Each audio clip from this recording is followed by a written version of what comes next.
Märt Sults, palun!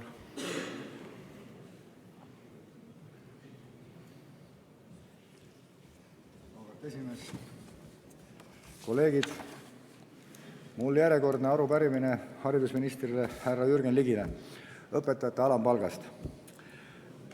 Õpetaja alampalk on riiklik garantii, millest vähem ei tohi täisametikohaga töötavale õpetajale maksta.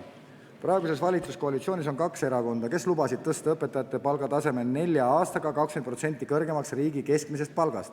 Ka praegune haridus- ja teadusminister peab õpetaja palgatõusu esmaseks prioriteediks, kuigi seda prioriteeti 2 kuud tagasi ei olnud, sellepärast riigi majandusprioriteetide hulka haridus ei kuulunud, kui koalitsioon pidas oma prioriteetide kõnet siitsamast puldist.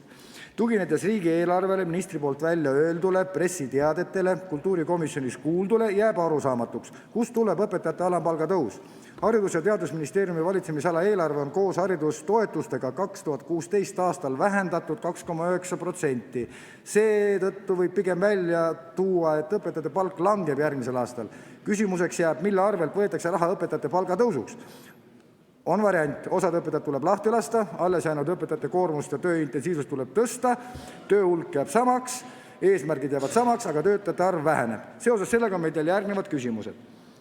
Kui suur ja kuidas kujuneb 1. jaanuaril 2016 aastal kvalifikatsiooninõuetele vastavate põhikooli ja gümnaasiumi õpetajate alampalga määr? Mis metoodikale toetudes kujuneb alampalga määr? Kas see number võetakse lihtsalt taevast või arvutatakse millegi järgi välja või kvaliteedi järgi või millegi muu järgi? Ja lubatud 4% õpetajate palgatõusu asemel saavad õpetajad -2,9% palgatõusu. Kui suur peab olema õpetajate kontakttundide arv või mitu õpetajat on vaja vallandada, et palgafond -2,9 tõuseks 4%? Sellised on meie küsimused. Ja ärge ajage ümmargust juttu, öelge, kust te võtate raha ja kuhu ta pannakse. Aitäh!